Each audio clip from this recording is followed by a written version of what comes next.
야간 당직 시작을 앞둔 오후 5시 50분. 세종과 충북 지역 신생아 중환자를 치료하는 이병국 교수는 전날 새벽부터 벌써 40시간째 근무 중입니다.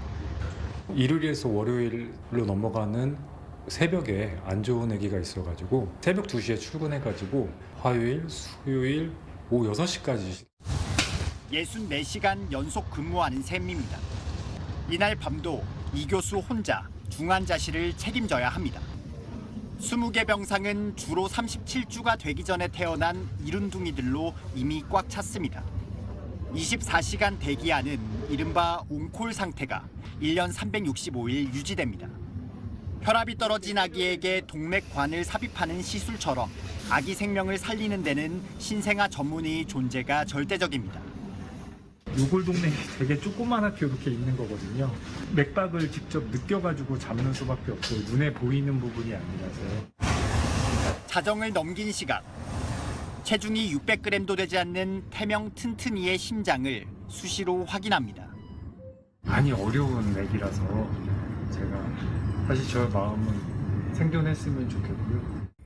때를 놓친 저녁 식사는 중환자실 바로 옆 연구실에서 편의점 샌드위치와 우유로 대신합니다. 새벽 1시가 넘어 쪽잠을 청해보지만 안녕히 주무십시오. 1시간 만에 다시 일어나 아기 상태를 확인합니다. 전국의 신생아 중환자실은 65곳, 신생아 전문의는 199명에 불과합니다. 이마저도 65%는 수도권에 있습니다. 최근 전북대병원처럼 단 한 명만 빠져도 중환자실 운영이 위태로워지는 상황이다 보니 신생아 전문의들의 24시간 이상 연속 근무는 일상이 됐습니다. 모기 디스크 때문에 많이 조금 힘들지만 버티고 있는 상황인데 내일 당장 제 신상에 무슨 일이 생기면 여기는 이제 비어지게 되거든요. 치료는 까다로운데 보상은 적고 경무 속에서도 아기가 잘못되면 법적 책임을 질 수 있어 이 교수 뒤를 이을 전공의는 7년째 지원자가 없습니다. 함께 근무한 마지막 전공의가 남긴 말을 이 교수는 아직도 기억하고 있습니다. 너무너무 훌륭한 일이라고 생각합니다. 그런데 저는 그거를 저와 제 가족은 할 수 없어요. 날이 밝고도 회진을 돈 이 교수는 의대 강의를 위해 서둘러 떠났습니다. 퇴근까지는 아직도 10시간이 더 남았습니다. SBS 한성희입니다. 전북대병원에서 신생아 중환자실을 홀로 책임지다시피 해온 김모 교수. 주 90시간 근무, 최장 50시간 연속 당직을 서는 등 경무에 시달려오다 자신이 버티면 시스템이 더 무너질 것 같다며 지난달 28일 사직을 선언했습니다. 아기가 태어난 전주에는 김 교수가 근무해온 전북대병원 그리고 예수병원 두 곳의 신생아 중환자실이 있습니다. 그런데 전북대병원은 김 교수 사직 선언 뒤 신생아 중환자실에 있던 아기 2명을 원활한 치료를 위해 예수병원으로 옮겼습니다. 예수병원 신생아 중환자실 12개 병상은 모두 찼고 결국 지난 5일 호흡곤란 증상을 보인 아기는 받을 수 없었던 겁니다. 그럼 전북대병원 상황은 어땠을까요? 전북대병원은 사건 당일 밤 다른 신생아 전문의 1명이 당직을 서고 있었고 신생아 중환자실 병상 25개는 모두 비어 있었던 걸로 확인됐습니다. 하지만 산부인과는 아기를 받아줄 수 있는지 문의하지 않았고 아기는 결국 차로 10분 거리의 병원을 두고 22km 떨어진 익산 원광대 병원으로 옮겨졌습니다. 전원에 걸린 시간은 1시간 정도였습니다. 산부인과 측은 김 교수의 부재로 전북대병원 신생아 중환자실 운영이 어렵다고 보고 연락하지 않았다고 설명했습니다. 이미 폐쇄된 거를 저희가 김 교수님이 안 계신다고 해서 예수병원으로 이제 그러면 앞으로는 보내자 이렇게 저희끼리 약속을 하고 있었죠. 의료계에선 신생아 중환자실이 한계에 도달했고 비수도권 상황은 재난에 가깝다는 호소문이 나올 만큼 전국 어디서든 벌어질 수 있는 일이라고 강조합니다. 전공의가 없어지면서 지금 모든 신생아 중환자실에서는 1인 당직 시스템이에요. 한두 명이 일단은 흔들리는 그 구조를 갖고 있거든요. 신생아 전문의 200명의 약 70%가 몰린 수도권조차 의사 1명의 빈자리가 아기 생명에 직접적인 영향을 미칠 수 있다는 게 의료계의 경고입니다. SBS 한성희입니다. 29주 단태아 임신, 임신 중독증, 지난 3일 새벽 1시 반쯤 광주 전남대병원 권역모자의료센터에 위급한 전원 문의가 들어왔습니다. 응급 환자는 전남 광양에 사는 30대 고위험 임신부였습니다. 전남대병원은 즉시 수용 의사를 밝혔고 100km 떨어진 곳에 있던 환자는 쏜살같이 병원으로 이송돼 1시간 45분 만에 도착했습니다.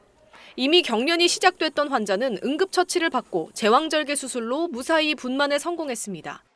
1140g 미숙아로 태어난 아이는 신생아 중환자실에서 치료를 받고 있습니다. 전남대병원에서 수용하지 않아 응급실 뺑뺑이를 했다가는 산모와 신생아 모두 생명을 잃을 수도 있었던 위험한 상황이었습니다. 최근 보건복지부가 발표한 분만 뺑뺑이 대책에는 전남대병원의 이런 지역의료기관 협력체계 등 운영 사례가 반영됐습니다. 전남은 22개 시군 가운데 보성, 완도, 진도, 신안군 등 19곳이 지역 내 분만 가능한 전문 의료시설이 부족한 분만의료 취약지입니다. 이런 극도로 열악한 환경의 필수 의료 구멍을 권역모자의료센터는 적극적 진료 협력으로 틀어막았습니다. 조선대, 현대여성아동병원 같은 중증 치료기관, 분만기관, 그리고 전남대병원 모자의료센터가 한 라인을 구축해 응급 상황에 대처하고 있는 겁니다. 비결은 다름 아닌 단체 카톡방이었습니다. 지난해 4월 모자의료진료협력 정부 시범사업에 이 기관들이 참여하면서 카톡방이 만들어졌습니다. 센터 간호사 9명이 3교대로 24시간 근무하면서 한 라인에 올라오는 전원 문의를 확인하는 구조입니다. 전원 문의는 한 달 평균 39건인데 응급 상황에서 일일이 병원에 전화를 걸지 않고 단톡방으로 이송병원을 결정해 시간을 최대한 단축하고 있습니다. 29주 산모와 70둥이 아기도 이 시스템을 통해 극적으로 생명을 건졌습니다. 권역센터엔 산부인과 전문의 4명과 신생아과 전문의 5명이 일하고 있는데 동네 산부인과 전문의 2명도 주 10회 파트타임으로 근무하면서 손을 보태고 있습니다. 현대여성아동병원 같은 지역 내 2차 병원도 신생아 중환자실을 갖추고 있어 조기 출산 위험이 있는 고위험 임신부를 권역센터가 수용하는 동안 10,000개 가까운 고위험 임신부를 책임지면서 지역 필수 의료 살리기에 나서고 있습니다. SBS 김민정입니다.